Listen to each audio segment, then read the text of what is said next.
નમસ્કાર વાલા પેન્શન ધારક મિત્રો, સ્વાગત છે આપનું આપણી આ યુટ્યુબ ચેનલ ભાવેશ મકવાણા ન્યૂઝમાં। તો ગુજરાત રાજ્યના પેન્શનરોને તારીખ 28/3/2026થી પેન્શનમાં ધરખમ વધારો થયો છે જાહેર। તો 100% વિશ્વસનીય માહિતી માટે જુઓ આ વિડીયો। તો પેન્શનર મિત્રો, આજના વિડીયોમાં આપણે આ બાબતે ચર્ચા કરવાના છીએ, તો આજનો વિડીયો તમે ખાસ કરીને અંત સુધી જોઈ લેજો। તો સૌથી પહેલાં જો વાત કરીએ તો દેશભરના લાખો કેન્દ્ર સરકારના કર્મચારીઓ અને પેન્શનરો નવા પગાર પંચની ઉત્સુકતાથી રાહ જોઈ રહ્યા છે। તો સરકાર દર 10 વર્ષે એક નવું પગાર પંચ લાગુ કરે છે અને અત્યાર સુધીમાં 7 પગાર પંચ લાગુ કરવામાં આવ્યા છે। તો અહેવાલો અનુસાર વાત કરીએ તો નવા પગાર પંચમાં ડીએ ગણતરી ફોર્મ્યુલામાં મોટો ફેરફાર જોવા મળી શકે છે। તો આ સમાચારમાં જાણીશું કે ડીએ ગણતરી ફોર્મ્યુલા બદલાશે કે નહીં મિત્રો। તો ખાસ કરીને કેન્દ્ર સરકાર અથવા તો રાજ્ય સરકારના પેન્શનરો અને સરકારી કર્મચારીઓ નવું પગાર પંચ એટલે કે 8મા પગાર પંચની ઉત્સુકતાથી રાહ જોઈ રહ્યા છે। તો સરકાર, કેન્દ્ર સરકાર હોય કે રાજ્ય સરકાર, સામાન્ય રીતે દર 10 વર્ષે એક નવું પગાર પંચ લાગુ કરતા હોય છે અને અત્યાર સુધીમાં ટોટલ 7 પગાર પંચ લાગુ કરવામાં આવ્યા છે। તો અહેવાલો અનુસાર વાત કરીએ તો નવા પગાર પંચમાં ડીએ ગણતરી ફોર્મ્યુલામાં મોટો ફેરફાર જોવા મળી શકે છે। તો આ સમાચારમાં આપણે તે પણ જાણીશું કે ડીએ ગણતરી ફોર્મ્યુલા બદલાશે કે નહીં મિત્રો। તો ત્યારબાદ વાત કરીએ તો 8મું પગાર પંચ કેન્દ્રીય કર્મચારીઓ માટે ખૂબ જ ખાસ બનવાનું છે। તો દેશભરના લાખો કેન્દ્રીય કર્મચારીઓ અને પેન્શનરો માટે નવા પગાર પંચ સંબંધિત એક મોટી અપડેટ સામે આવી છે। તો કર્મચારી સંગઠનોએ મોંઘવારી ભથ્થાની ગણતરી માટેના ફોર્મ્યુલામાં ફેરફારની માંગ કરી છે। તેથી કર્મચારીઓને આશા છે કે નવા પગાર પંચમાં મોંઘવારી ભથ્થાની ગણતરી માટેના ફોર્મ્યુલામાં ફેરફાર છે તે થઈ શકે છે। તો ત્યારબાદ સૌથી પહેલાં જોઈએ તો મોંઘવારી ભથ્થાની ગણતરીનું સૂત્ર। તો કર્મચારી સંગઠનોની ઘણી માંગણીઓમાં સૌથી મહત્વપૂર્ણ મુદ્દો હોય તો મોંઘવારી ભથ્થાની ગણતરીના ફોર્મ્યુલામાં ફેરફાર કરવાનો છે। તો કર્મચારીઓને અપેક્ષા છે કે જો સરકાર નવા પગાર પંચનો અમલ કરશે તો કર્મચારીઓના લઘુત્તમ મૂળભૂત પગારમાં નોંધપાત્ર વધારો થશે।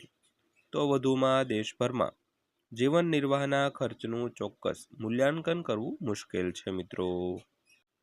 તો ત્યારબાદ વાત કરીએ તો કર્મચારીઓના ડીએ કેવી રીતે નક્કી થાય છે। તો કર્મચારીઓને આપવામાં આવતો ડીએ ફુગાવાના ડેટાને આધારે નક્કી કરવામાં આવે છે। તો યુનિયનોના મતે વર્તમાન ડીએ ગણતરી ફોર્મ્યુલા વાસ્તવિક ખર્ચને ચોક્કસ રીતે પ્રતિબિંબિત કરતું નથી। તો ગયા વર્ષે આ ડીએ વધારો 28 માર્ચે જાહેર કરવામાં આવ્યો હતો। તો આ પેટર્નને અનુસરીને આ વર્ષે પણ માર્ચના અંત અથવા તો એપ્રિલની શરૂઆતમાં જાહેર થવામાં આવી શકે છે અને આ વધારો 1 જાન્યુઆરી 2026થી અમલમાં આવશે। જો કે જાહેરાત સુધી કર્મચારીઓને બાકી રકમ પણ આપવામાં આવશે મિત્રો। તો ખાસ કરીને ગયા વર્ષની વાત કરીએ તો 28 માર્ચે, આજે 28 માર્ચ છે, તો ગઈ 28 માર્ચે મોંઘવારી ભથ્થામાં વધારો જાહેર કરવામાં આવ્યો હતો। તો આ પેટર્નની અનુસરીને વાત કરીએ તો આ વર્ષે પણ હવે માર્ચના અંતમાં અને એપ્રિલની શરૂઆતમાં આ જાહેરાત છે તે થઈ શકે છે અને આ વધારો છે તે 1 જાન્યુઆરી 2026થી અમલમાં આવશે। જો કે જાહેરાત સુધી કર્મચારીઓને ડીએ એરિયર્સ પણ આપવામાં આવશે મિત્રો। ત્યારબાદ વાત કરીએ તો કર્મચારીઓના ડીએમાં કેટલો વધારો થઈ શકે છે। તો હાલમાં કર્મચારીઓનો 58% ડીએ મળી રહ્યું છે, જે ગયા વર્ષે જુલાઈથી અમલમાં છે। તો એઆઈસીપીઆઈ ડેટાને આધારે 2%નો વધારો નિશ્ચિત માનવામાં આવે છે અને હવે તે 60% સુધી પહોંચી શકે છે। જો કે કેટલાક નિષ્ણાતો ડીએમાં 3%નો વધારો થવાની આગાહી પણ કરી રહ્યા છે। તો સરકારી સૂત્રોના જણાવ્યા અનુસાર સરકાર પગાર પંચને બદલે એક નવું ફોર્મ્યુલા રજૂ કરી શકે છે, જેથી કર્મચારીઓના પગાર વાર્ષિક ફુગાવાના ગુણોત્તરના પ્રમાણમાં વધતા રહે મિત્રો। તો ત્યારબાદ અંતમાં જોઈએ તો કર્મચારીઓના પગારમાં કેટલો વધારો થશે। તો 8મું પગાર પંચ 1 જાન્યુઆરી 2026ના રોજ અમલમાં આવ્યું. તો જો સરકાર યુનિયનોની માંગણીઓને સ્વીકારે છે તો તેની કર્મચારીઓના પગાર પર નોંધપાત્ર અસર પડી શકે છે. તો કર્મચારીઓના મૂળ પગારમાં વધારો થઈ શકે છે અને જો 3ને બદલે 5 એકમ લાગુ કરવામાં આવે તો કર્મચારીઓનો પગાર ₹18,000થી વધીને 30,000થી વધુ થઈ શકે છે. તો કર્મચારીઓના મૂળ પગારમાં આ વધારાથી મોંઘવારી ભથ્થામાં વધારો થશે તેમજ ભવિષ્યમાં નોંધપાત્ર વધારો થશે મિત્રો.